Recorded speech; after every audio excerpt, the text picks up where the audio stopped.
Hola, en este video voy a hacer una presentación sobre el proceso de constitución del Congreso.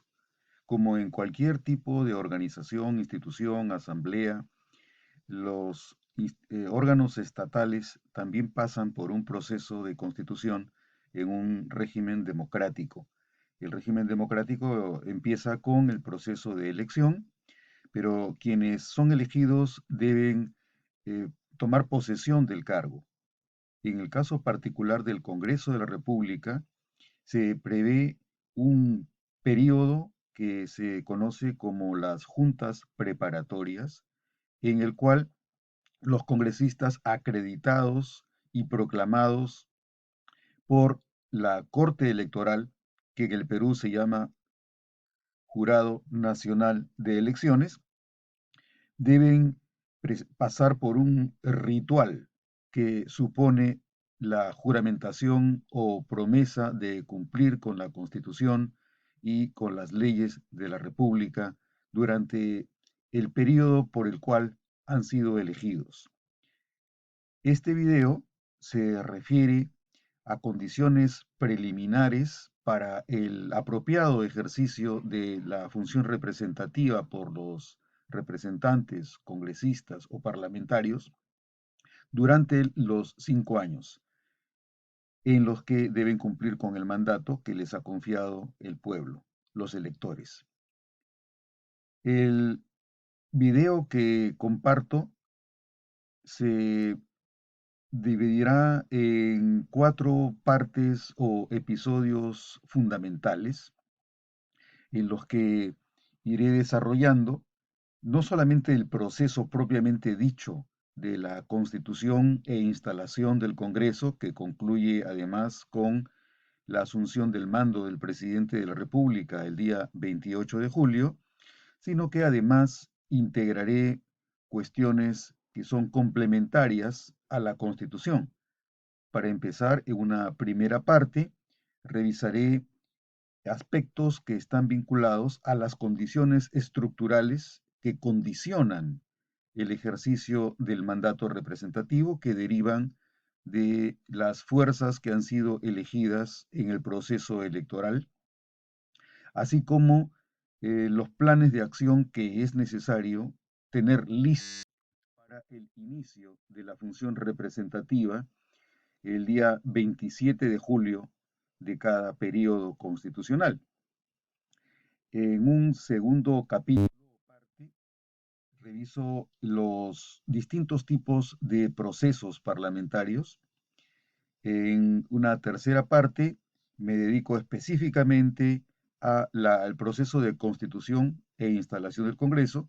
Y en la cuarta y última parte, culminaré con la presentación de los principales recursos con los que cuentan los congresistas para el desempeño de su función durante los 5 años, es decir, los emolumentos y otro tipo de beneficios funcionales que exigen el cumplimiento de la tarea representativa en el Perú. Entonces, en esta primera parte, lo que haré será presentar las cuestiones preliminares a las que se refiere el temario que les acabo de presentar. Entonces, repitiendo, son 4 los temas que abarcaré en esta serie de videos. La primera parte de esta serie es cuestiones preliminares de la estrategia representativa. El segundo, los tipos de procesos parlamentarios, uno de los cuales es el proceso de constitución e instalación del Congreso. El tercer tema o parte será la constitución e instalación del Congreso propiamente dicho como uno de los tipos diferentes de procesos parlamentarios en el Perú. Y el último, cuáles son los recursos para el ejercicio representativo. Entonces, para empezar con las cuestiones preliminares de la estrategia representativa, en esta primera parte el objetivo es examinar cuál es la finalidad de la función representativa, así como cuáles son las condiciones en las que se recibe el Congreso por un nuevo equipo representativo y cuáles son las condiciones, las habilidades, las destrezas con las que debe enfrentarse el plan de acción y las diversas actividades que tendrán que desarrollar los congresistas al inicio de su mandato. En principio, entonces, entre las cuestiones preliminares tendremos que examinar cómo se compone el Congreso desde el punto de vista político partidario, cuáles son los distintos equipos que deben estar constituidos para cumplir adecuadamente y de manera plural con el cumplimiento de la representación de la República. Y en esta primera parte, como he mencionado, también haré mención a dos tipos de planes. Los planes estratégicos que es necesario preparar para el inicio del quinquenio, así como los planes coyunturales o planes de acción inmediata, de manera que la carga que se recibe de los procesos representativos previos se convierta en una ventaja y en una fortaleza para el cumplimiento de la tarea representativa por los congresistas. A lo que me refiero con la carga es a el lastre que tiene el Congreso como consecuencia de su desgaste. Los congresos, durante los periodos en los que se ejercita la función representativa, reciben habitualmente una serie de críticas basadas en el descontento con la manera en la que se cumple con las principales funciones del representante y corporativas del Congreso, como son la función legislativa, la de control político, la de fiscalización, la deliberativa, la función directiva, la función presupuestal, etcétera. Las diversas modalidades en las que se desempeña el representante durante su periodo van acumulando desgaste frente a la representación, en razón de lo cual en muchos casos resulta muy difícil de remontar por los siguientes periodos parlamentarios debido a el descontento que se va entornillando, que se va arraigando en la conciencia pública, la que progresivamente va perdiendo confianza en el carácter representativo de su democracia en nuestra república.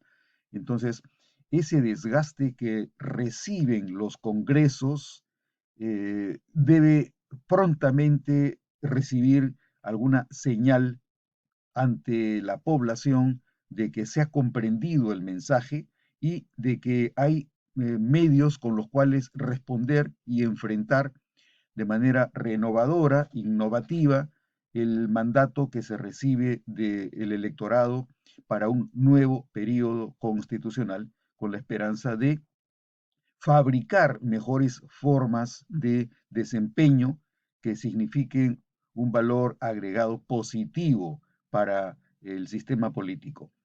En el cuadro podemos existe un desgaste acumulado que debería irse minimizando. El propósito es minimizar esos niveles de desgaste fabricando valor público, dando señales prontas de que hay una idea clara, hay una visión clara de lo que se ha producido en la conciencia pública y cómo lo que se ha recibido por un Congreso nuevo debe mejorarse, remediando el impacto que tiene la población en sentido contrario por los representantes.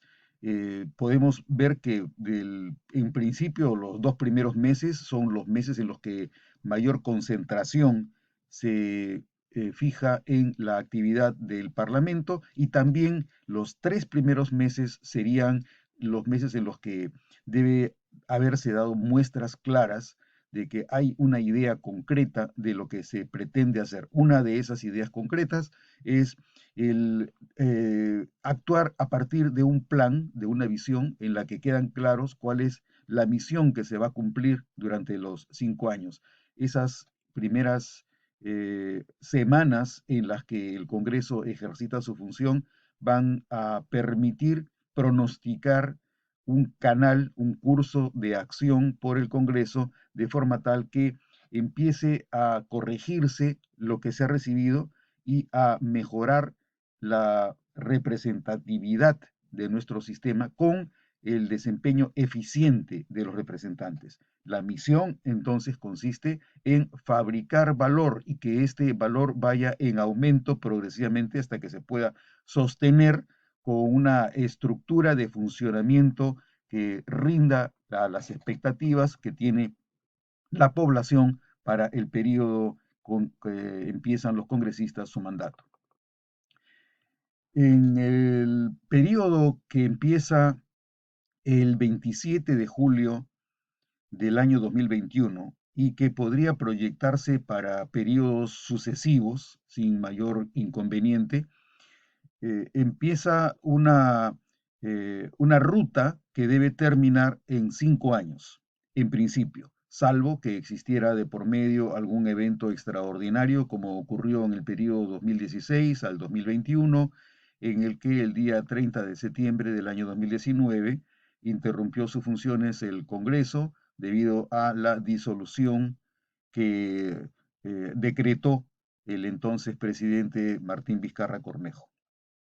Para los periodos constitucionales peruanos son 5 años de ejercicio de la función representativa, los que en este caso empieza, como digo, el día 27 de julio del año 2021, previo proceso de incorporación que tendrá lugar entre los días 21 y 26 de julio, día en el que se elegirá a la mesa directiva. Entonces, el año 2021, el año parlamentario 2021 empieza el día 27 de julio con la instalación del Congreso. El primer acto frente al cual el Congreso tiene que desarrollar sus actividades será el plan de acción que se tendrá al inicio del periodo parlamentario. Vale decir que a partir de agosto ya debería existir algún tipo de acción adoptada, de manera que puedan advertirse logros prontos y visibles en los primeros 3 a 5 meses de ejercicio de la función representativa, que va desde agosto hasta diciembre del año 2021 aproximadamente. Luego de este inicio con un plan de acción concreto, que se adviertan los modos en los que se piensa corregir y remediar el desgaste con el que recibe el Congreso los nuevos representantes. Luego debe llevarse a un proceso de realineamiento del Congreso de acuerdo a objetivos. Los objetivos serán precisamente los que queden establecidos en el plan que se tenga para los siguientes 5 años. Vale decir, el inicio de la función representativa supone a la vez que un plan de acción concreto para atender con actos específicos la demanda de representación que tiene el pueblo, frente además a otro tipo de plan, que es el plan estratégico basado en la identificación de los objetivos y de las tareas que se pretenderá cumplir durante los 5 años.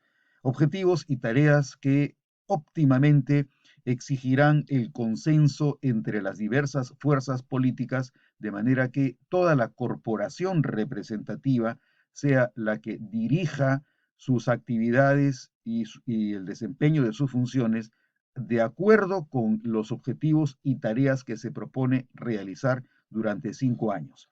En ausencia de plan, obviamente, lo que ocurrirá será el despeñamiento natural en la curva descendente hacia mayores niveles de desgaste. Por eso es que tener en claro objetivos y tareas para 5 años es uno de los medios más ordenados de proceder al inicio de la función representativa.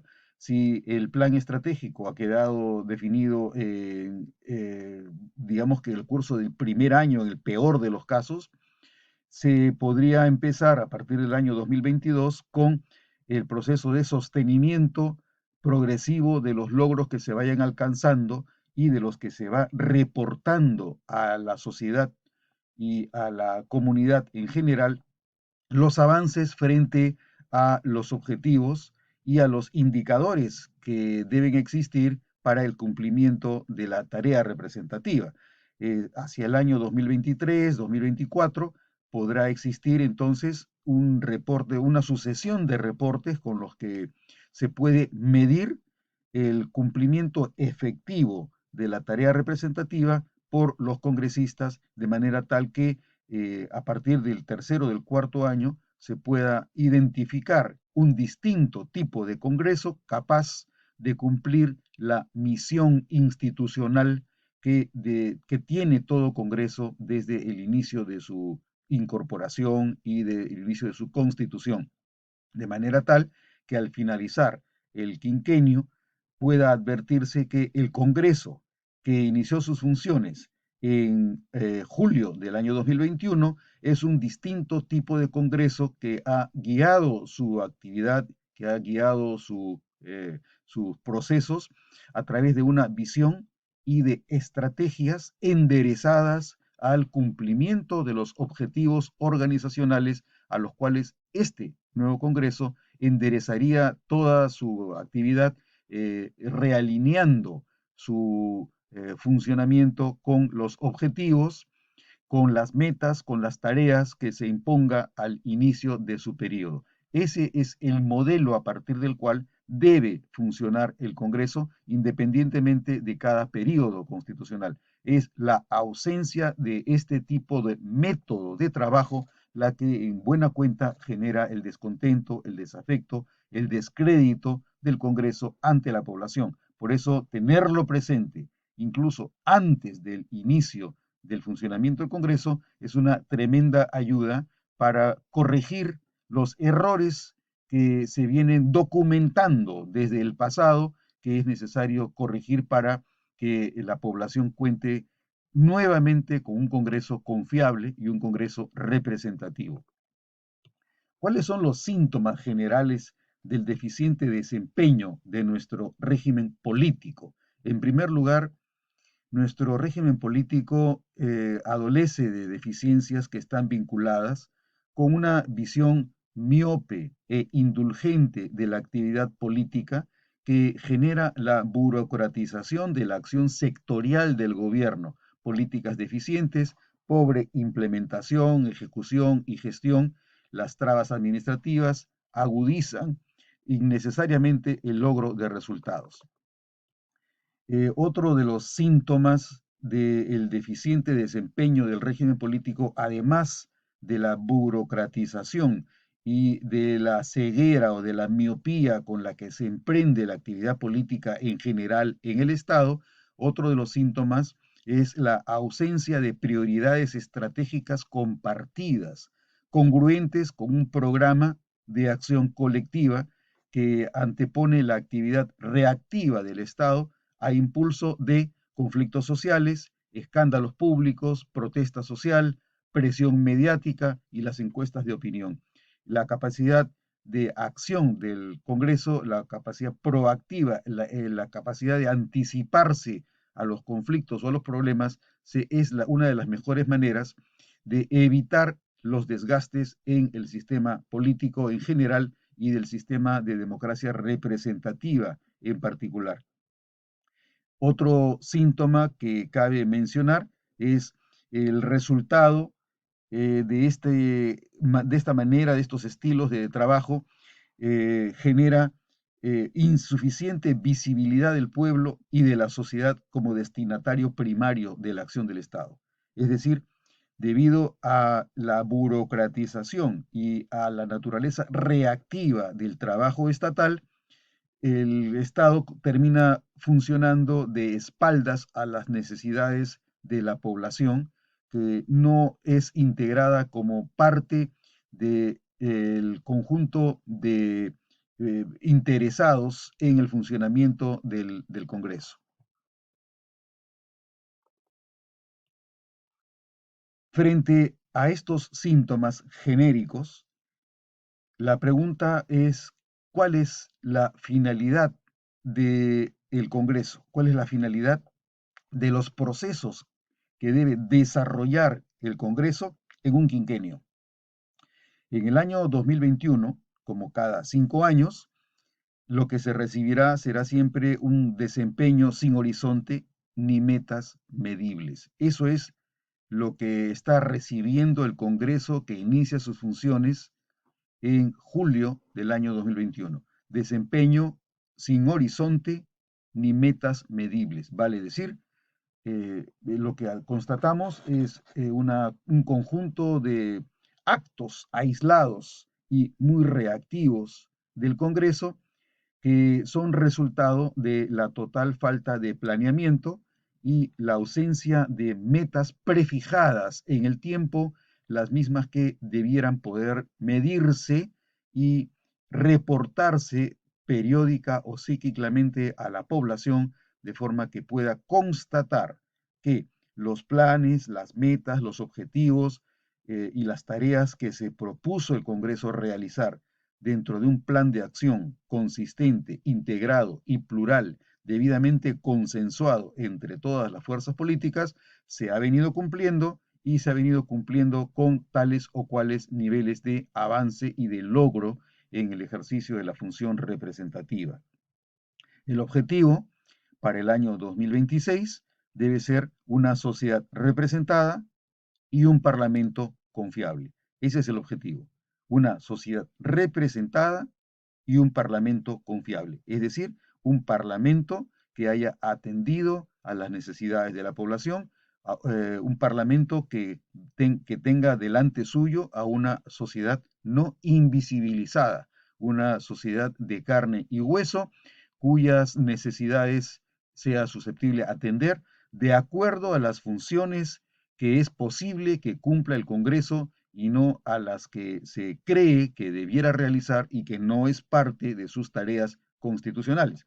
Entonces, para el cumplimiento de esta gran meta, una sociedad representada y un parlamento confiable, la pregunta es cómo usará el Parlamento los procesos parlamentarios para ir del hoy que se recibe con los niveles deficientes de actividad y con el desgaste con el que ha mermado la confiabilidad del Congreso, cómo usar estos procesos para ir del hoy al mañana de una manera gradual, segura y honesta, con respaldo popular. Entonces, ¿qué es lo que hay que transformar con los procesos parlamentarios? Lo que hay que transformar es lo que es en lo que quiero que sea. ¿Qué es lo que es? Lo que tenemos son productos de calidad deficiente y tenemos resultados ineficientes. ¿Qué es lo que se quiere que sea el Parlamento, el Congreso, la Asamblea de Representantes en el Perú? Lo que se quiere que sea es que haya una gestión de crisis sanitaria, económica, educativa y de seguridad. En primer lugar, cubrir las actuales deficiencias en materia de gestión de crisis sanitaria, económica, educativa y de seguridad como base. Esto supone un plan de acción inmediato. Ideas claras y el cumplimiento de las tareas en este tipo de áreas de gestión de acuerdo a las funciones que debe desempeñar el Congreso. ¿Qué más es lo que se quiere que sea el Congreso? En segundo lugar, la optimización de estándares. Tenemos que definir cuáles son los estándares que queremos cumplir, cuál es nuestro benchmark, cuáles son los hitos más importantes que tendremos delante como metas a las que queremos llegar. En tercer lugar, lo que quiero que sea está vinculado con la innovación de las metas, es decir, qué cosas nuevas, qué aspectos nuevos son los que me propongo realizar que me diferencien frente a lo que he recibido. Y en cuarto lugar, de manera muy apretada y sintética, otra cuestión que es importante tener presente para la optimización del desempeño representativo es lo que se quiere tener es un congreso en el que se puedan medir y comunicar periódicamente los resultados. Esta es una tremenda ausencia en el desempeño de las tareas representativas. Van sucediéndose los días, los meses y los años y finalmente no es posible medir, no tenemos indicadores que nos permitan calibrar el desempeño efectivo de las tareas representativas por los congresistas. ¿Cuál es la falla crítica en la conducción y el alineamiento organizacional del Congreso.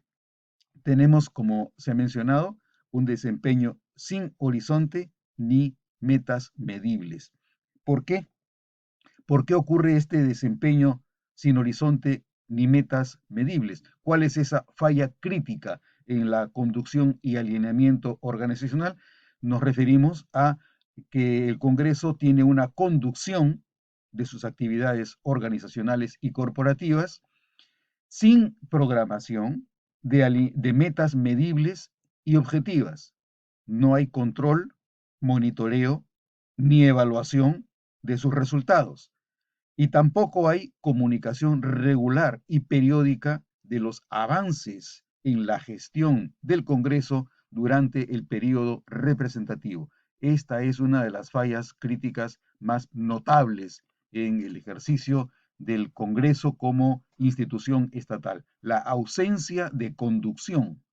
La conducción supone que existan metas que se controlen, que se monitoreen, que se evalúen y no solamente tener las metas, sino comunicar el avance que se tenga en la gestión de manera regular y periódica durante el ejercicio del periodo representativo. ¿Cuáles son, pasando a un nivel más concreto, cuáles son los síntomas, ya no del sistema político, sino los síntomas del desempeño deficiente del régimen representativo? Podemos mencionar algunos aspectos, como podría serlo la falta de proyectos sostenibles y pluralmente consensuados, que genera inestabilidad de premisas organizacionales por periodos anuales de dirección en el sistema de gestión.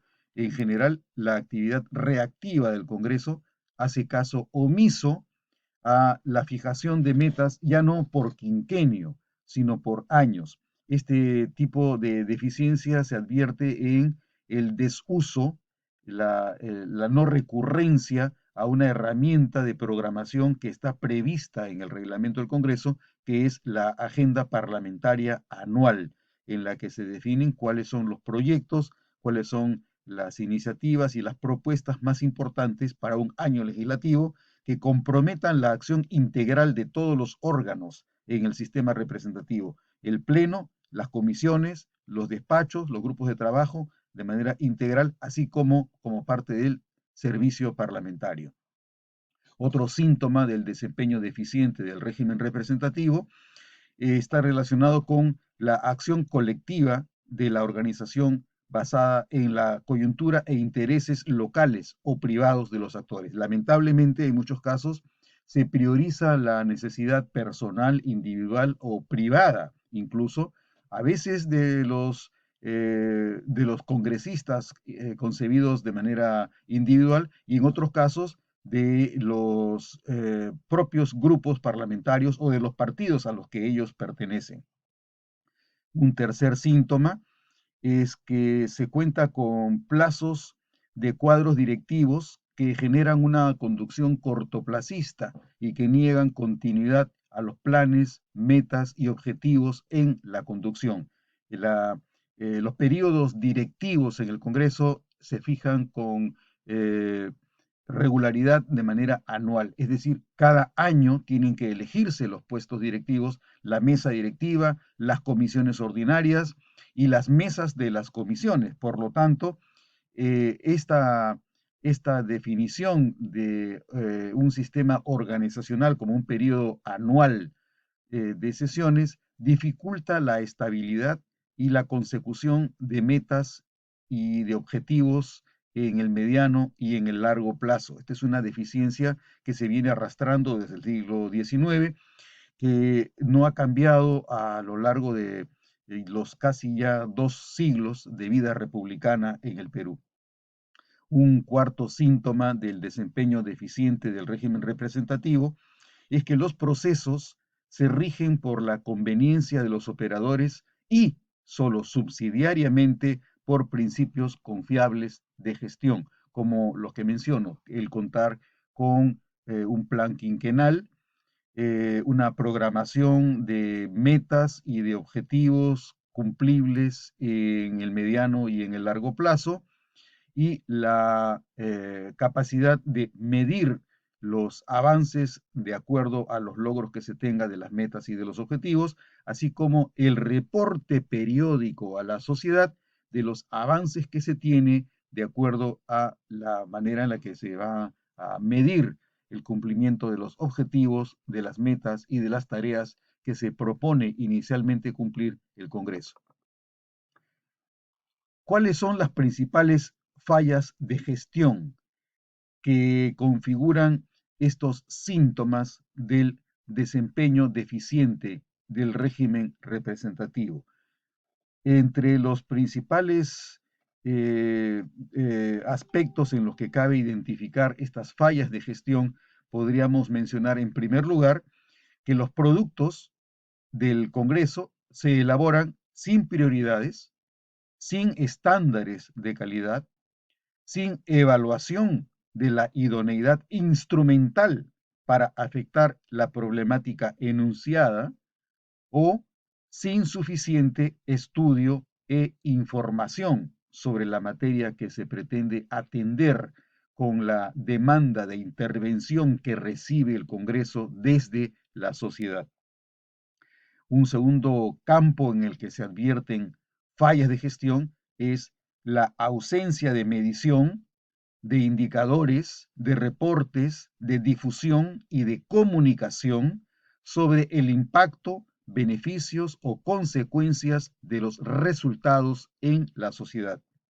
Y un tercer y último campo en el que se advierten fallas de gestión es en los resultados pobres o inadecuados respecto de los problemas prioritarios del país sobre los que es exigible la intervención legislativa o fiscalizadora del Congreso. Frente a esta realidad, tenemos un ciclo que permite modificar los hábitos de deficiente desempeño en el Congreso. El ciclo supone la interpelación que se hace a sí mismo el Congreso respecto de tres preguntas centrales. La primera pregunta es, ¿cómo me hago más confiable y cómo aumento mi credibilidad? El objetivo no es solamente cómo mejoro yo mi posición individual, personal o privada como congresista. Para que el Congreso sea mejor, sea diferente, se requiere pensar en el Congreso como una unidad superior a la suma de las partes. Entonces, la pregunta que deben formularse los congresistas es cómo hago del Congreso, y no cómo me hago a mí mismo, más confiable, y cómo aumento la credibilidad del Congreso como una organización, como una corporación, como una instancia distinta a la de los individuos que integran la corporación parlamentaria. La segunda pregunta que resulta necesario que se haga el Congreso como corporación es qué decisiones debo tomar para hacerme más confiable y para aumentar mi credibilidad. ¿Qué es lo que puedo imaginarme? ¿Qué es lo que puedo planear? Y qué decisiones debo tomar para implantar ese plan que me propongo cumplir para conseguir convertirme en una instancia más confiable y cómo mejorar mi credibilidad, qué decisiones debo tomar, qué plan debo ejecutar.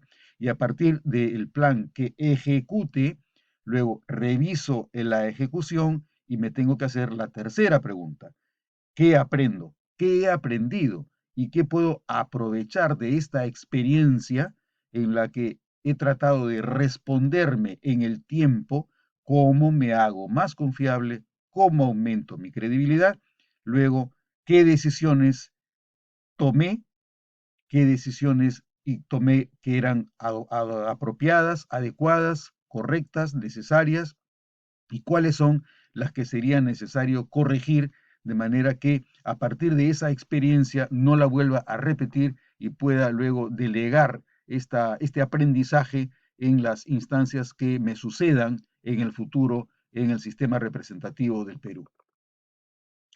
Entonces, este ciclo que facilita mi gestión empieza con el reconocimiento de cuáles son los retos que debo enfrentar y frente a estos retos, cuáles son las oportunidades que tengo delante mío que debo aprovechar para agregar valor en el desempeño del Congreso en general y de manera especial en el régimen de democracia representativa.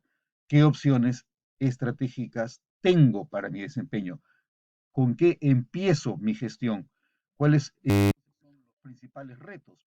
Los principales retos consistirán en que la sociedad ha perdido la confianza en los representantes que elige, el electorado está desmoralizado y no tiene esperanza en cambios tangibles en el régimen político, y además el desempeño reiterativamente ineficaz de los representantes que refuerza la falta de credibilidad en el Parlamento. Frente a estos retos en los que se materializa el desgaste, el descrédito, el desafecto de la población, de la sociedad, de la República frente a su Parlamento, frente a su sistema representativo, la pregunta es, ¿cuál es la ruta más corta que debo seguir para lograr más rápidamente los cambios que quiero? Entonces, frente a los retos, la pregunta es, ¿qué oportunidades tengo al inicio de un periodo constitucional en la función representativa? Las oportunidades más importantes son, en primer lugar, el inicio de un periodo renueva la fe política. Es decir, al inicio de un periodo constitucional se espera que este Congreso sea diferente a los anteriores, no obstante recibir la carga de desmoralización con la que consuetudinariamente el pueblo recibe las expectativas de los nuevos congresos. Una segunda oportunidad es que existe el deseo colectivo de que el cambio sea apremiante e impostergable. En la población existe el deseo de que los congresos que se elige cada 5 años sean diferentes. Entonces existe este deseo colectivo de que el cambio con esta renovación de las fuerzas políticas es un cambio que resulta apremiante y que resulta impostergable. Una tercera oportunidad es que la presión externa ofrece un apoyo decisivo a la gestión parlamentaria. Los medios de comunicación, la opinión pública en general, supone el ejercicio de una presión externa, exógena al Congreso. Esta presión es la que debe impulsar como una palanca la urgencia eh, eh, irreprimible de una acción con muestras claras de que hay cambio en la gestión representativa.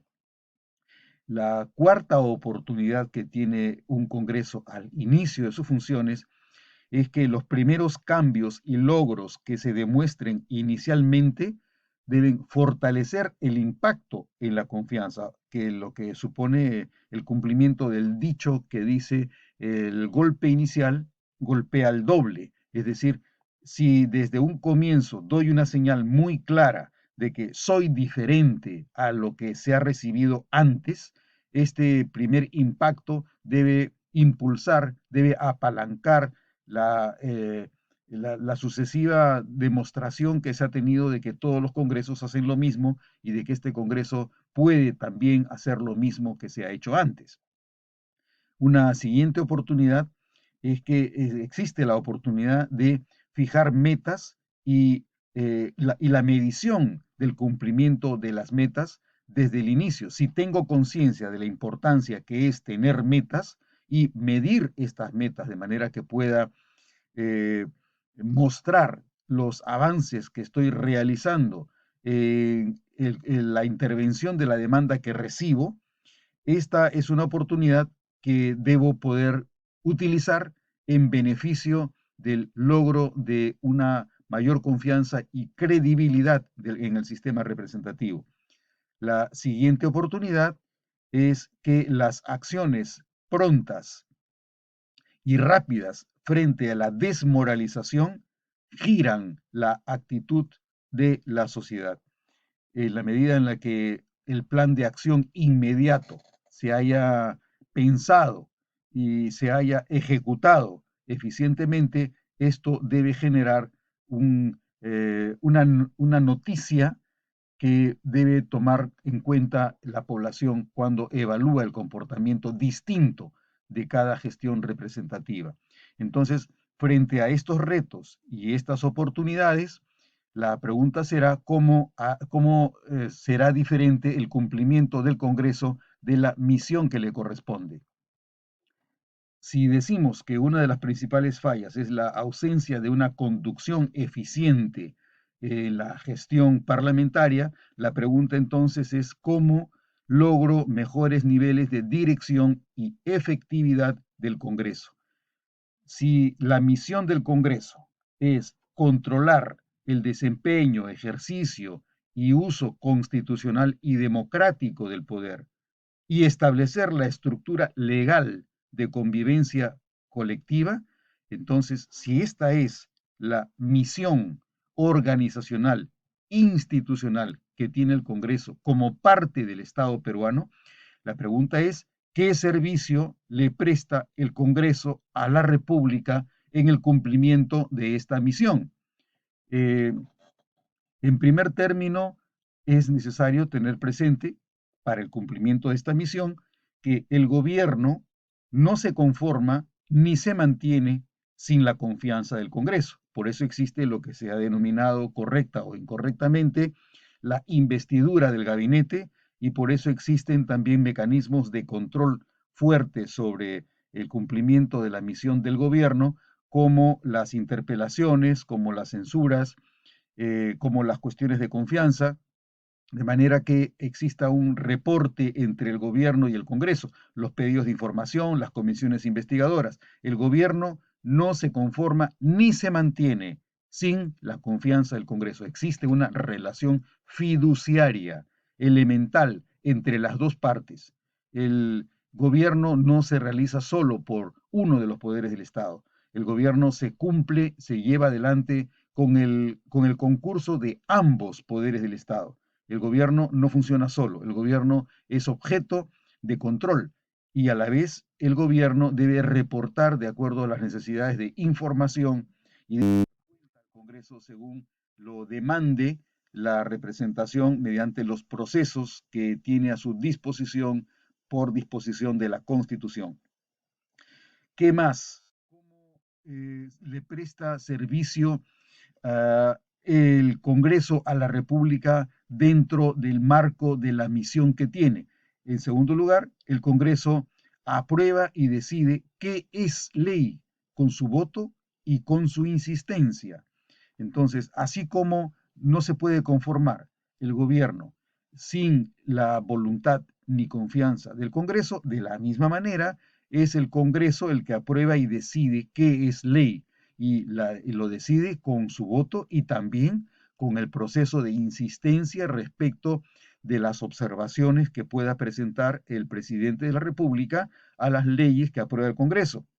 De igual manera, ocurrirá cuando el propio gobierno cumpla las tareas legislativas que la Constitución le faculta, como pueden ser los decretos legislativos o los decretos de urgencia, bajo la supervisión, control y revisión por el Congreso de los modos en los que se ejercita la potestad legislativa por el Poder Ejecutivo.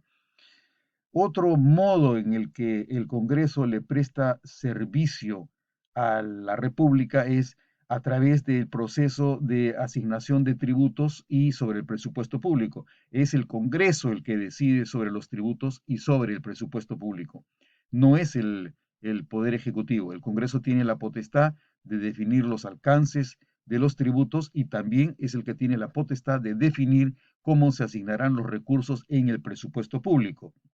Y por último, el servicio que el Congreso le presta a la República también se concreta en el proceso de designación, control y la corrección del desempeño de la conducta de los más altos funcionarios. Como todos sabemos, el Congreso es el órgano estatal que puede disponer, entre otros, de la designación o ratificación de algunos altos funcionarios, como pueden ser tanto el Tribunal Constitucional, 3 miembros del Banco Central de Reserva, el representante de la Contraloría o del Defensor del Pueblo.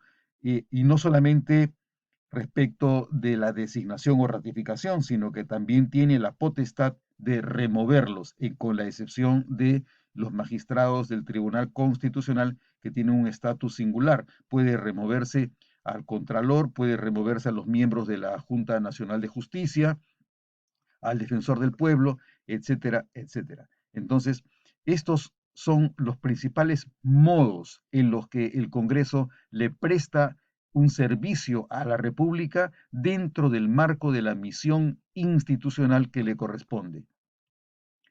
¿Cuál es la dinámica del cambio sostenido en el periodo parlamentario?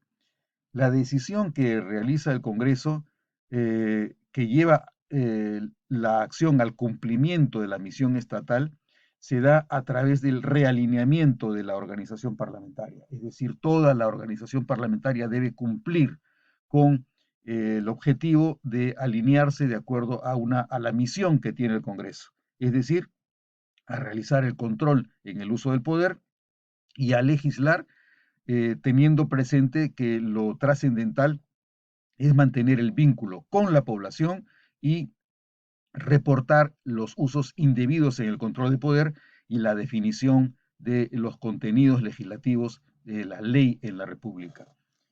Eh, entonces, la dinámica supone 3 pasos fundamentales: corregir las causas de desempeño deficiente, alinear la estructura, los procesos y los recursos y asegurar la sostenibilidad y mantener el mejoramiento del desempeño y de los logros. ¿Cómo se da la corrección de las causas de desempeño deficiente? Reforzando la sensación de urgencia para el cambio de la situación existente. ¿Cómo se da el alineamiento de la estructura de los procesos y de los recursos?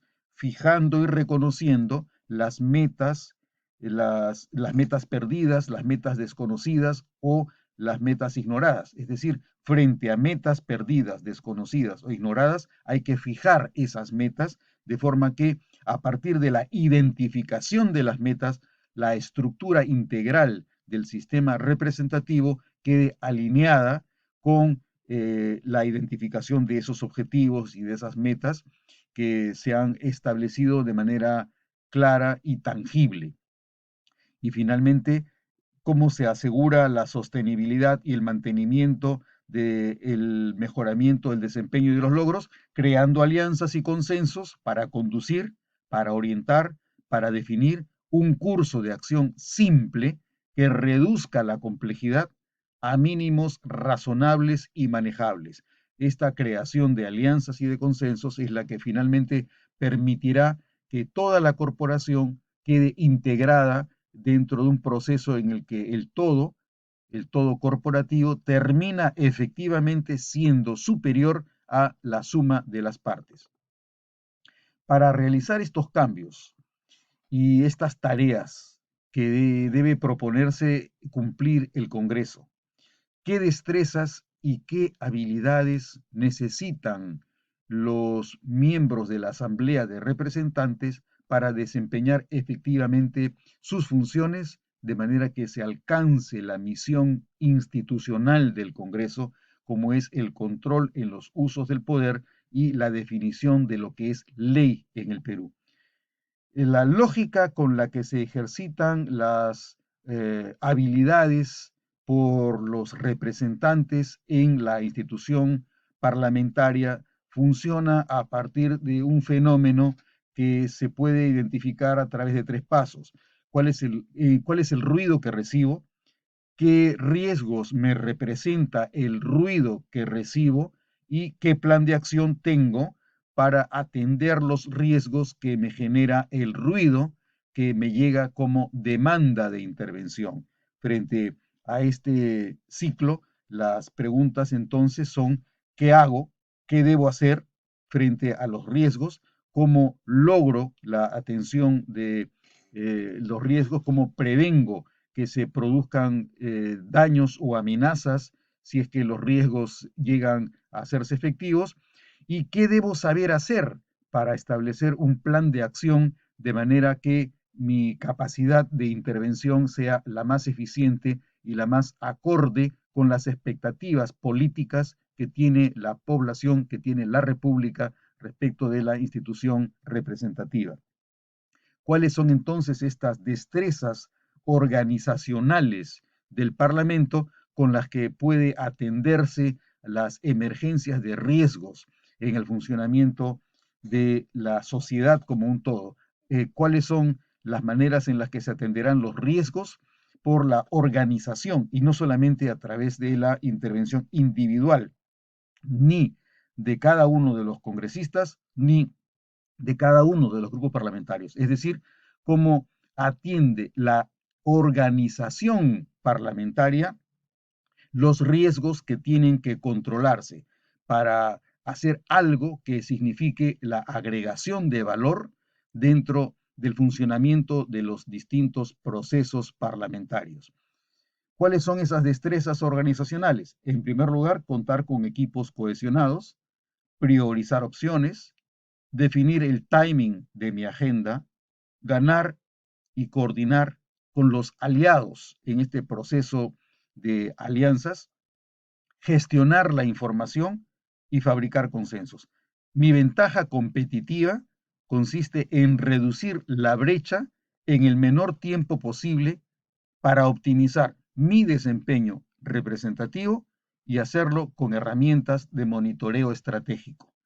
Estas herramientas que permiten medir, valorar y evaluar los alcances que tiene mi capacidad de acción pueden ser un tablero de mandos estratégico que se conoce como el Balance Scorecard, por ejemplo, que es una herramienta que puede o no utilizarse, pero que está a disposición de cualquier organización que pretende trabajar de una manera cohesionada. Con estas destrezas con las que debo proceder a realizar los cambios que me propongo llevar a cabo de manera que pueda mejorar mi confiabilidad y mi credibilidad ante la población. Con el plan que tenga adelante, debo haber previsto fundamentalmente dos actividades, como ya he mencionado: el plan a corto plazo, en el que debo proceder a actuar dentro de cierto margen de premura y de urgencia, así como planes en el largo plazo, dentro de los cuales ambos, el plan de acción inmediato y el plan de acción a largo plazo, debo tener presente cuáles son los retos organizacionales de la organización que está políticamente integrada. ¿Cuál es el marco de acción dentro del corto plazo? Las principales actividades o eh, urgencias que se tienen delante como actos que deben realizarse están vinculados con el cronograma de actividades que la Constitución y el reglamento del Congreso prevén. Es decir, si a partir del día 27 de julio inicia las funciones el nuevo Congreso y la Constitución prevé determinados actos que deban cumplirse en el curso de los primeros 5 meses, cuáles son esos principales resultados constitucionalmente ordenados que debe cumplir adecuadamente el Congreso. En primer término, a inicios de agosto debe haberse definido la composición de las comisiones ordinarias, así como las directivas en cada uno de estos grupos de trabajo, que en la actual composición son 24.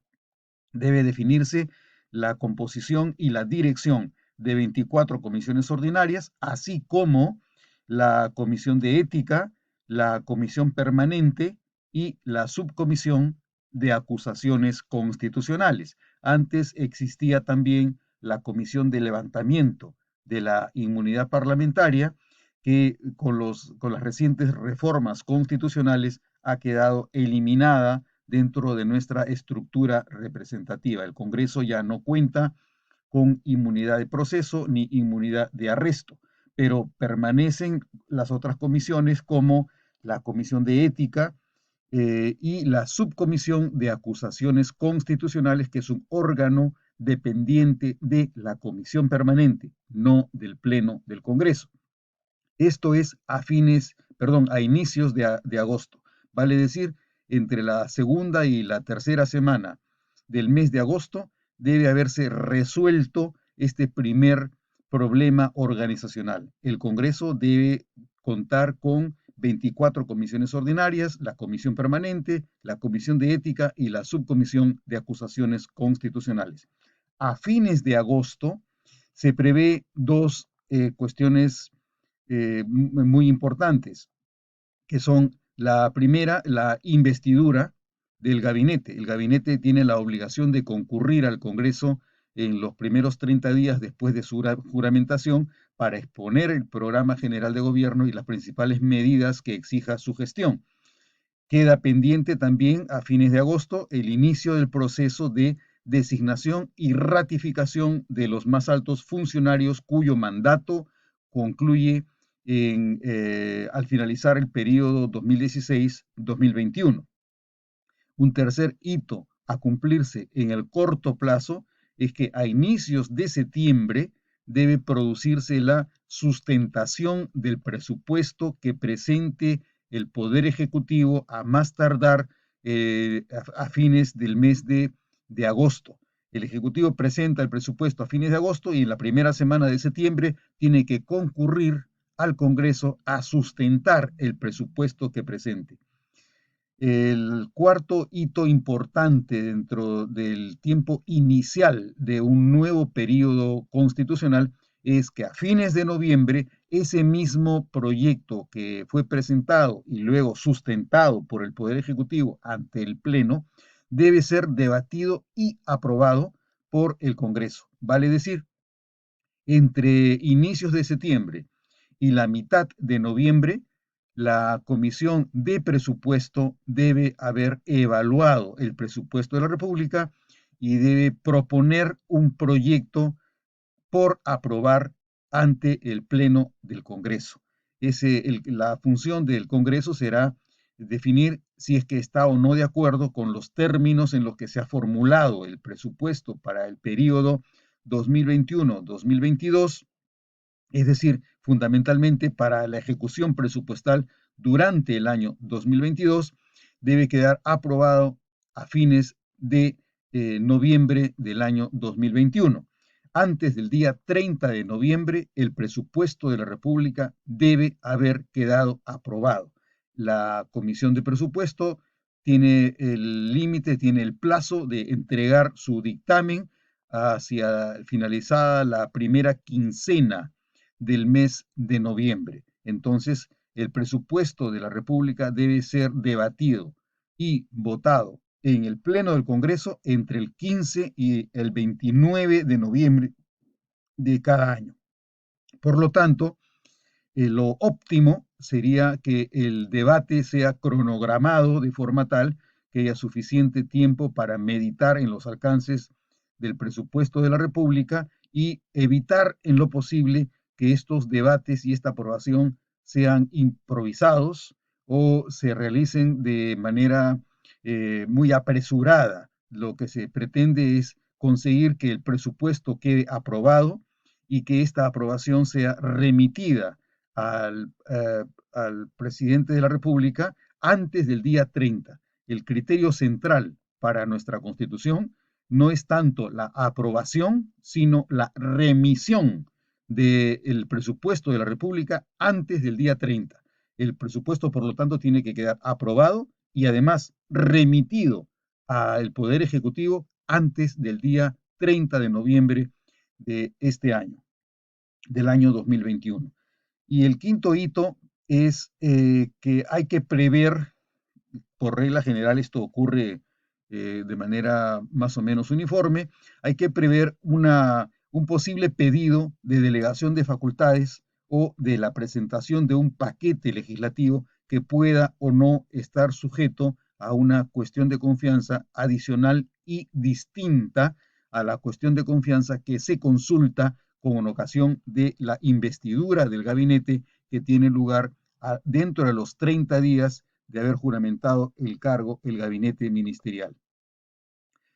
Frente a este plan de acción inmediato, ¿qué metas tiene el Congreso posteriores a los 3 meses, a un año y dentro de los 5 años?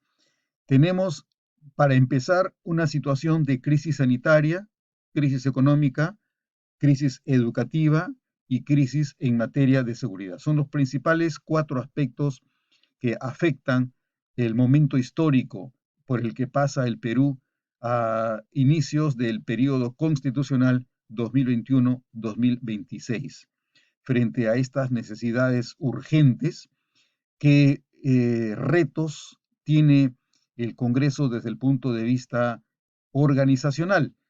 En primer término, para mejorar el funcionamiento del Congreso, el Congreso tiene que tomar posición respecto de su propia estructura organizacional. Tendrá que definir, por ejemplo, cuál será el número de comisiones, si es que estará de acuerdo o no con las 24 comisiones, si es que redefinirá la cantidad de personal por despacho para favorecer a los grupos parlamentarios en vez de favorecer la asignación de recursos de personal para los despachos personales de los congresistas, de tomar una decisión respecto a si fusionará o no 2 órganos directivos, como son la Junta de Portavoces y el Consejo Directivo, y debe igualmente definir si es que las mesas directivas van a tener un mandato por 5 años o van a mantenerse con un solo año o va a cambiarlo eventualmente a que sean 2 años o 2 y 3 años o 2 años y medio cada periodo. Y finalmente tiene que revisar su estructura organizacional en cuanto a la extensión y periodos de legislatura. Frente a estos aspectos que son de naturaleza eminentemente organizacional, existen otros problemas de mayor aliento, como son reformas constitucionales relacionadas con la cuestión de confianza, la vacancia presidencial, la bicameralidad y el tema crítico de la irreelegibilidad de los congresistas, que le genera una carga bastante importante al Parlamento por la imposibilidad que se genera con la ausencia de experiencia en el proceso de ocupación de puestos representativos por quienes carecen de la suficiente exposición a la naturaleza del mandato representativo. Entonces, el Congreso, frente a estos retos organizacionales y constitucionales, debe definir, programar y controlar su agenda y los resultados que se desea tener. Muy bien, frente a estas metas, ¿con qué estructura política es con la que empieza sus funciones el Congreso? Los resultados de las elecciones del 11 de abril del año 2021 nos ha dejado el siguiente panorama. En primer lugar, tenemos un 58% del electorado que no está representado en el Congreso. Este 58% del electorado que carece de representación en el Congreso está compuesto por el voto del 9% del electorado cuyo voto no llegó a pasar la valla electoral. Es decir, hay un 9% de los votos de la población de electores hábiles que no consiguió tener un representante. Además de este 9% del electorado cuyo voto no pasó la valla electoral, tenemos el 19% del electorado cuyo voto fue nulo o blanco. Y además de este 9% que no llega a pasar la valla electoral y de este 19% que votó nulo o blanco y por lo tanto tampoco tiene representación en el Congreso, tenemos aproximadamente un 30% del electorado que se ausentó y que no ejerció su derecho a voto. En total, Si sumamos, tenemos el 58% del electorado que no está representado en el Congreso. Solo el 42% del electorado tiene representación en el Congreso. Independientemente entonces de los errores y de las fallas funcionales en el desempeño del Congreso, el Congreso solamente representa al 42% del electorado. Por otro lado, el promedio de aprobación del Congreso desde el año 2001 al año 2020 es de 24% de los encuestados. El 76% de los encuestados no aprueba el Congreso en promedio en los años comprendidos entre el año 2001 y el año 2020. Por último, el mayor peso y desgaste del rechazo popular afecta y genera altos costos políticos a la mayoría parlamentaria. Y esto es invariable. Por lo tanto, para remontar estas dificultades, se necesitará utilizar el máximo de potencial imaginativo para llegar a consensos que permitan sumar entre los representantes la mejor calidad de representación entre todos ellos. Este es el equipo con el que debe funcionar el Congreso, con este solo 42% del electorado que tiene representación, un electorado que se ha expresado en las urnas y que ha descompuesto sus preferencias en tres bloques básicos. El esquema entonces es el 58% del electorado no está representado. El Congreso representa solo al 42% de todo el electorado, pero de todo el electorado podría hacerse un esfuerzo para simplificar gráficamente la representación presente en el Congreso y podría integrarse dentro de tres bloques las tendencias más importantes en el Congreso. En el Congreso puede advertirse más o menos el 10% de los congresistas está alineado con una ideología y con intereses afines a una ideología de izquierda. El 17% está dentro de una posición de centro, centro izquierda o centro derecha, y un 15% de los escaños está ocupado por representantes con una ideología o con intereses afines a lo que cabe calificar como de derecha. Entonces, nuevamente, del 100% del electorado, el 58% no está representado. Este 58% se integra por un 30% que no votó, un 19% que votó en blanco o nulo y un 9% cuyo voto no pasó la valla electoral. Y ese 42% restante se divide en cuanto a los escaños. Ese 42% está representado por 15% de escaños que son de derecha, 17% de escaños que son de centro y 10% de escaños que son de izquierda. Esas son las bases efectivas de la representación simbólica del Congreso. Entonces, frente a esta situación en la que hay tres bloques básicos que representan básicamente al 42% del electorado, ¿cuál es la estructura de la gestión representativa? Lo central para definirlo es en determinar cuál es la correlación política que existirá o cómo se manejará por el Congreso con la demanda demográfica. Si el pueblo ha quedado dividido a través de un voto preferente por una tendencia u otra en determinadas regiones del país, ¿cómo se atenderá esta demanda, esta distinta demanda regional por la totalidad de los representantes, de forma que no solamente se atienda a quienes favorecieron las tendencias políticas representadas en el Congreso, sino a la integridad de la población, a la nación como un todo?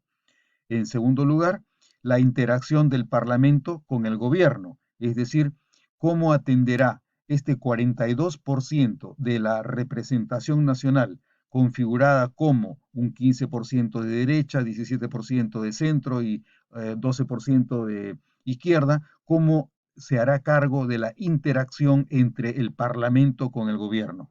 En tercer lugar, qué negociación y qué concesiones se harán entre las distintas agrupaciones parlamentarias de forma que exista la mejor correlación política posible entre la demanda de atención y la efectiva atención de la demanda demográfica.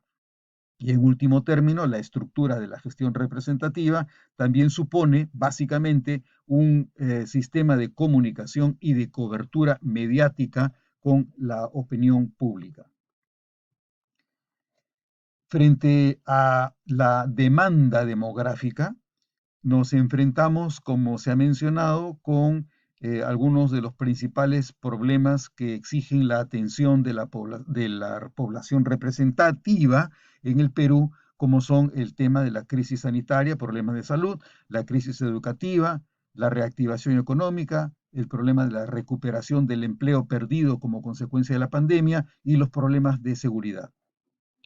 La correlación política con la demanda demográfica supone la identificación de las distintas preferencias políticas dentro del territorio nacional.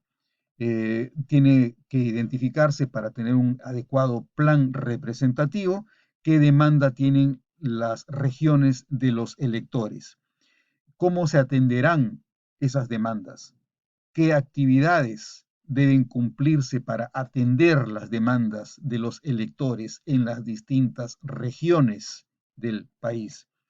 ¿Cómo mido el cumplimiento de las demandas? No solamente que yo identifique las demandas, tengo que saber cuáles son y cómo voy a cumplir con estas demandas de manera cuantitativa. Debo poder verificar cuantitativa y tangiblemente, objetivamente, la atención de esas demandas para poder luego medir y reportar, comunicar mis logros y mis avances a la población, de manera que se conozca cómo es que estoy procurando la atención de la demanda con mi intervención funcional en el sistema estatal y político del Perú. Como a título de ejemplo, podríamos mencionar, por ejemplo, que Perú Libre obtuvo el 6.82% de votos del total de electores en el Congreso. Juntos por el Perú, el 3.35%. Entre ambos reúnen más o menos el 12% del número de escaños del Congreso. Si a estas cifras se le añade el 1.05% de UPP, el 0,53% de Frente Amplio, el 0,4% de Democracia Directa y el 0,39% de RUNA, en total las distintas modalidades de izquierda en el Perú suman el 12.54% de los 25.287.954 electores hábiles en el Perú.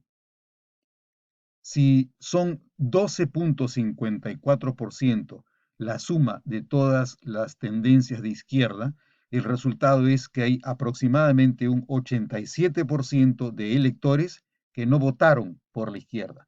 Este mismo ejercicio puede hacerse respecto de las otras dos tendencias, de las tendencias de centro y de las tendencias de derecha. Siempre llegaremos a la conclusión que estas tres tendencias tienen un saldo negativo de la población que no votó por ellos. Por lo tanto, es necesario tener presente que cada una de estas tendencias representa solo una parte de la demanda demográfica de representación en el Perú y que ninguna de estas tendencias puede invocar su sola posición en el Congreso como suficiente para afirmar con el voto de los miembros de cada una de estas agrupaciones, para afirmar a partir de su voto que esa es la voluntad de la República. La voluntad de la República no se concreta en ninguna de las tres tendencias. Es la suma de las tres tendencias, las mismas que sumadas solamente llegarán al 42% del electorado. habrá un 58% del electorado que seguirá esperando del Congreso algún indicio de representación que atienda a sus necesidades. Descuidar que el Congreso solo atiende parcialmente a una parte del electorado y que cada una de las distintas tendencias políticas, de izquierda, de centro o de derecha, no suma por sí misma lo suficiente para interpretar la voluntad general del Perú, sería un grave error y es justamente la razón por la cual se exige del Congreso una voluntad de consenso entre todas las partes. Tenemos en el cuadro de la pantalla la muestra de cómo se produce esta representación de manera gráfica.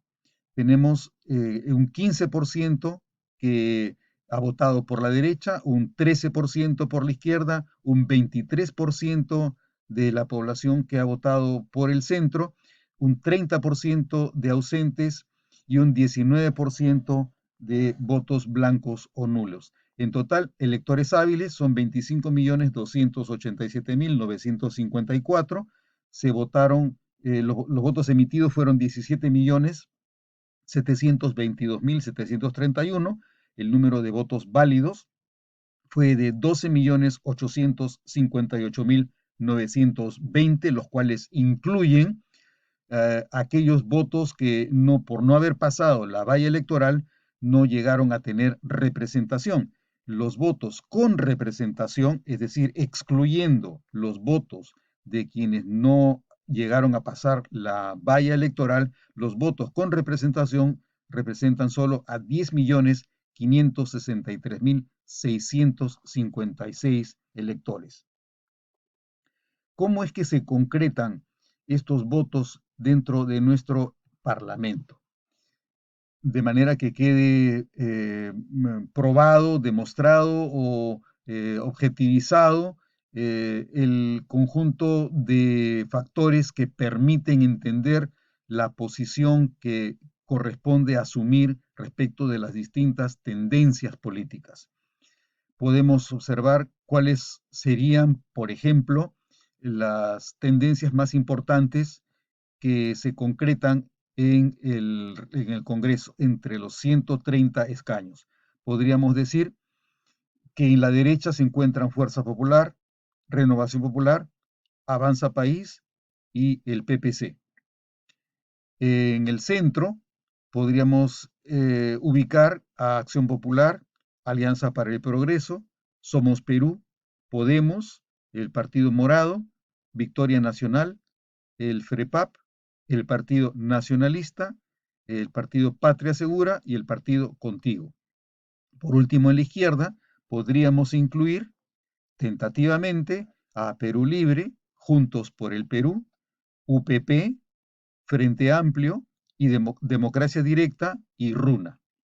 En total, los votos que se ha conseguido en cada uno de los tres grupos, la derecha representa a 3.839.173 votos.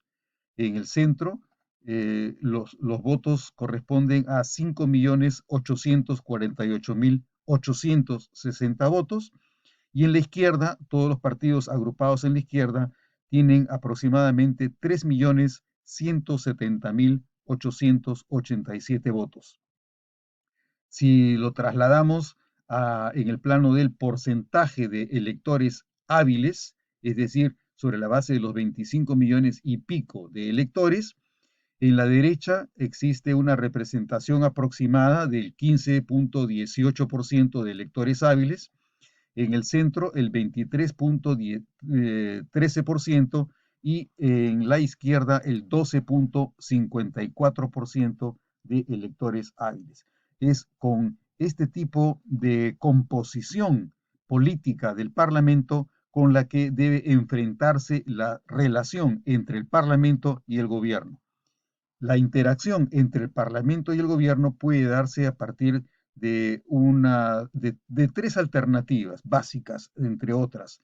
La primera es cuando, como consecuencia del voto, el pueblo le da una concentración de poderes a la misma mayoría política para el Congreso y el gobierno, cuando el pueblo le da la misma mayoría política al gobierno y al Congreso, le da una mayoría significativa a ese partido para legitimarse ante la representación nacional y ante la sociedad.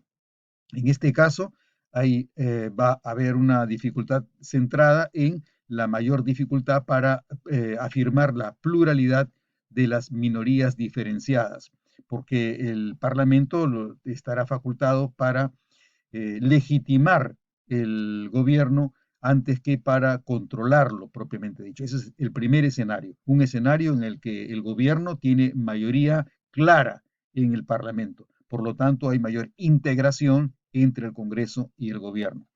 Un segundo escenario, que es en el que aparentemente nos vamos a encontrar en el periodo 2021-2026, un escenario en el que hay un contrapeso y equilibrio entre poderes por mayorías volátiles, porque ninguno de los partidos tiene una mayoría clara en el Parlamento.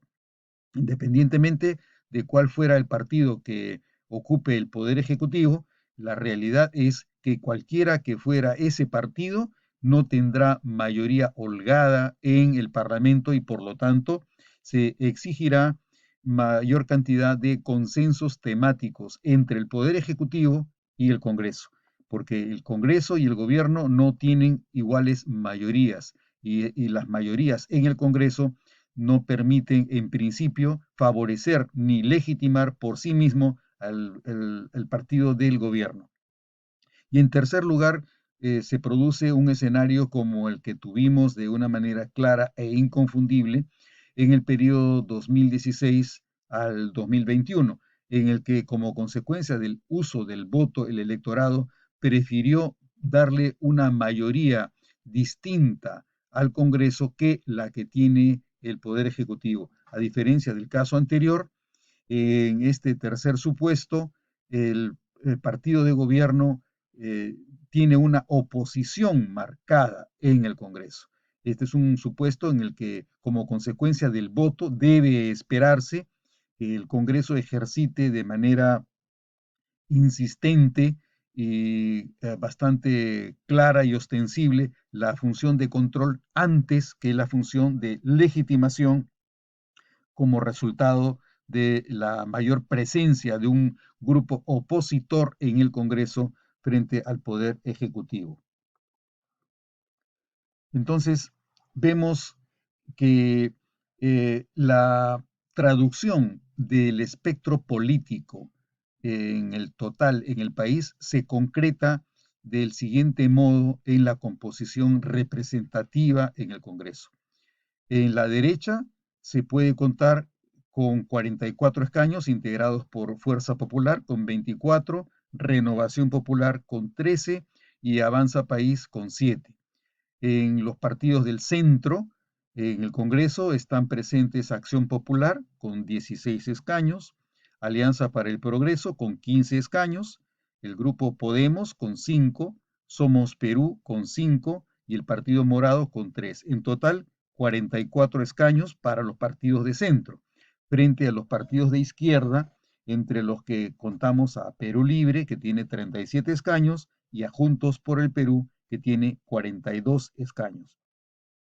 Estamos hablando de que estos partidos, todos los partidos con presencia representativa en el Congreso, con la composición de 44 para la derecha, 44 para el centro y 42 para la izquierda, representan el 41.77% del electorado, es decir, 10.563.992 electores respecto de los 25 millones de electores hábiles con que cuenta el Perú. Estos 10 millones, entonces, están representados a partir de estos bloques en escaños parlamentarios. Como se podrá observar en el cuadro, el total de votos por la derecha sumó 3.626.362.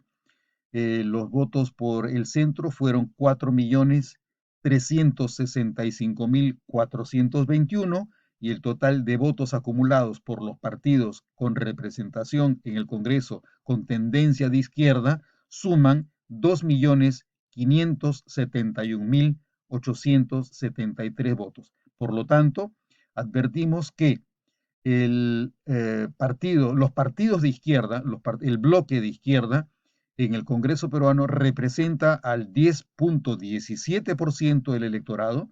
Los parlamentarios en el grupo de centro, las tendencias de centro, representan al 17.26% del electorado y los partidos representados en las tendencias de derecha representan el 14.34% del electorado.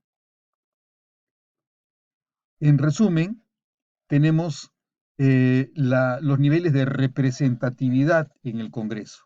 En la izquierda, el 11 de abril, la izquierda ha recibido 2.571.950 votos, la derecha 3.626.491 y el centro 4.365.551 votos. En total, los 10.563.992 votos. En cada uno de los casos tenemos un porcentaje del electorado, la izquierda 10.17%, la derecha 14.34%, el centro 17.26%, un total de 41.77% del electorado que se concreta en los 130 escaños en el Congreso. Por lo tanto, estamos ante un escenario en que es totalmente exigible la negociación y las concesiones entre las distintas agrupaciones parlamentarias. ¿Cómo realizar esta tarea representativa en la vida política del Perú, de manera que la acción del Congreso pueda comunicarse mejor ante la población? eh, Frente a las necesidades de reporte y de comunicación que debe cumplir el Congreso y que debe tenerse presente desde el inicio de las funciones en este periodo que empieza el año 2021, las estrategias de comunicación suponen un elenco de alternativas o de métodos que puede tenerse presente para cubrirse en el curso de los siguientes 5 años. En primer lugar, una política de comunicación de planes y de actividades. En segundo lugar, una política de conferencias de prensa.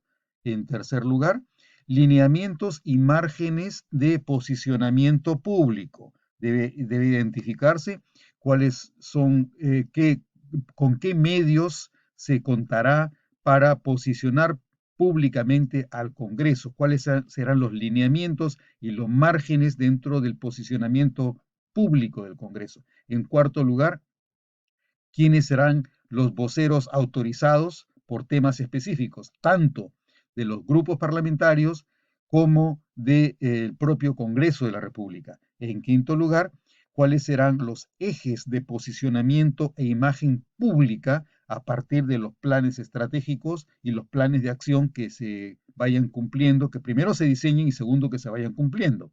En sexto lugar, la periodicidad de los reportes sobre la continuidad operativa, es decir, cómo reporto mis logros y mis avances graduales con el alcance respecto de mis objetivos, de mis metas, de mis tareas y de los indicadores con los cuales yo pienso medir mi propia ejecución de los planes que me he propuesto llevar adelante. En séptimo lugar, el control de los riesgos mediáticos. En octavo lugar, la remediación de los riesgos mediáticos. Y por último, el noveno aspecto, el control de daños no cubiertos. ¿Cuáles son los recursos con los que cuento para asumir los retos de la tarea representativa?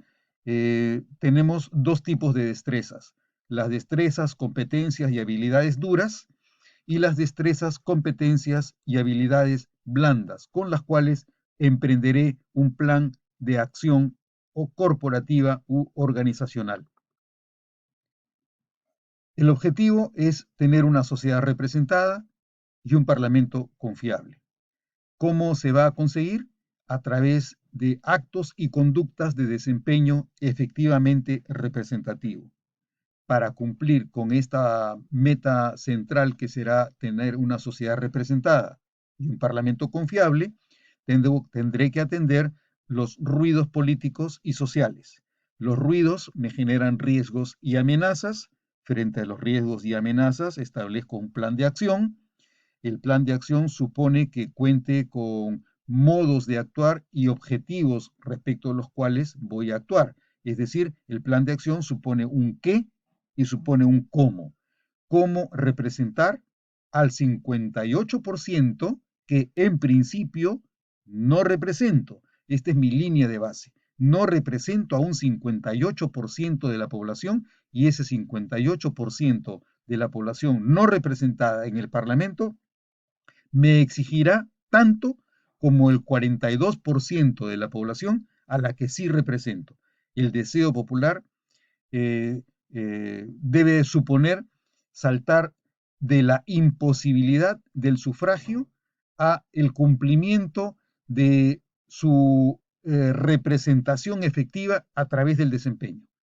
En otras palabras, aun cuando estructuralmente no es posible correlacionar la representación del pueblo en el Parlamento, porque hay un 58% de la población que no está representada, ¿cómo puede desempeñarse el Parlamento y los representantes que en él están presentes de manera tal que aun cuando como línea de base solamente puede llegar a representar al 42% de representación, cómo alcanzar la representación inclusiva de ese 58% que por las razones que fuera prefirió o no tuvo otra opción que no quedar representado.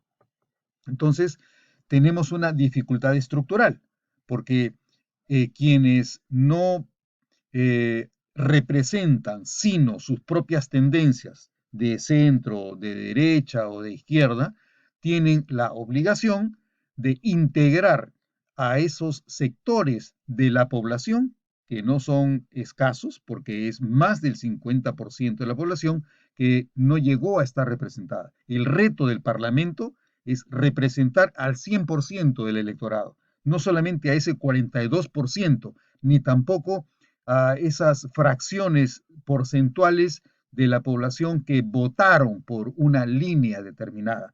Es obligación del Congreso representar incluso a quienes no quisieron ser representados. De lo contrario, nuevamente se sumarán mayores niveles de desgaste. Entonces, el reto que tiene cada uno de los representantes es representar a una fracción del electorado, cada uno de ellos, más allá de si votaron por cada uno de los grupos parlamentarios a los que ellos pertenecen. Ese es el reto que tiene el Congreso en materia de el cumplimiento de su función. Es decir, el reto es un reto de desempeño. Desempeñarme representativamente como si yo representara a todo el electorado y no solamente a quienes votaron por mi propio partido político. Por lo tanto, la respuesta a la pregunta ¿cuál es la carga de trabajo más importante del Congreso? Esa carga de trabajo más importante es el desempeño. El desempeño y la representación performativa. ¿Cómo me desempeño en el ejercicio de la función? Eso es lo que va a determinar que se cumpla o que no se cumpla con la tarea representativa del Congreso. Debido a que el Congreso representa a la nación como un todo, cada uno de los congresistas es responsable por la representación aún de quienes prefieren que el Congreso no exista, de quienes no quisieron esa composición representativa o de quienes no alcanzaron a contar con representante en el Congreso. Solo la optimización y desempeño efectivo de la representación puede superar las deficiencias de origen que genera el sufragio en la capacidad del mandato recibido en el proceso electoral. Los representantes deben representar como si no existiera la correlación representativa entre los electores y los representantes que los electores consiguen elegir mediante las reglas del proceso electoral. El mandato tiene alcance nacional al margen de las deficiencias y limitaciones que causa en el sufragio. ¿Cuáles son, entonces, si el objetivo del Congreso es desempeñarse correctamente para superar las deficiencias de origen con las que nace el mandato representativo? ¿Cuáles serán esas habilidades que es preciso que tenga o que aprenda el representante para cumplir con el mandato representativo? Las habilidades duras tienen que ver con el perfil cognitivo-conductual de los congresistas. En primer lugar, es parte del perfil del congresista adherir a los principios y a la doctrina del propio partido. En segundo lugar, la comprensión y compromiso con los principios y con las normas constitucionales. En tercer lugar, la comprensión del régimen político y del rol republicano del régimen representativo. Y en cuarto lugar, debe contarse con familiaridad en las herramientas de gestión estratégica del Estado.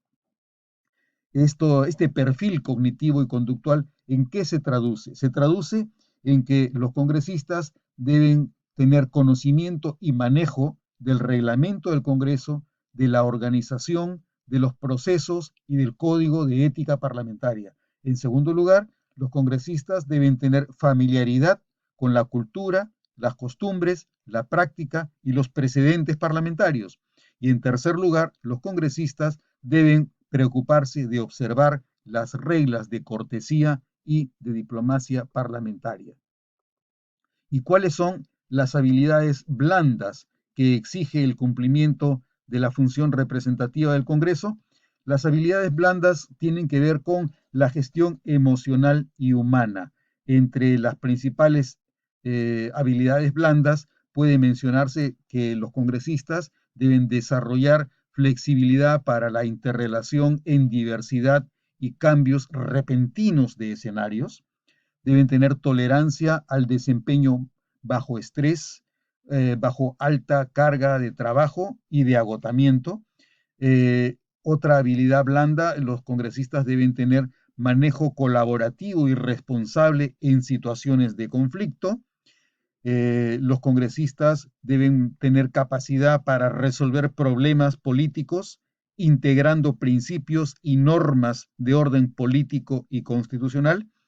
Los congresistas deben tener manejo de riesgos sin afectar el cumplimiento de metas y objetivos, es decir, tienen que tener la capacidad de darle continuidad organizacional al funcionamiento del Congreso, más allá de los riesgos y de las amenazas por las que atraviese el desempeño de su función en el curso de la historia y del tiempo.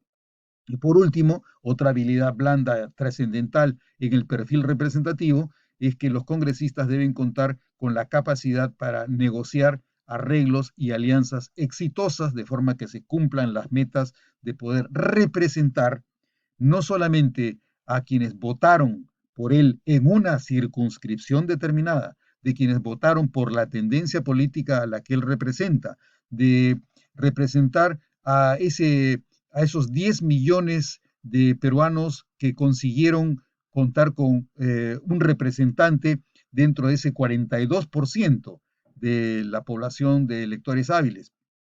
El valor representativo del congresista es trascender estas pequeñas porciones de representación para lograr interpretar la voluntad de los 25 millones de electores, donde se incluye el 58% de la población que no quiso o no pudo tener representación entre los 130 escaños que tiene el Perú en el Congreso.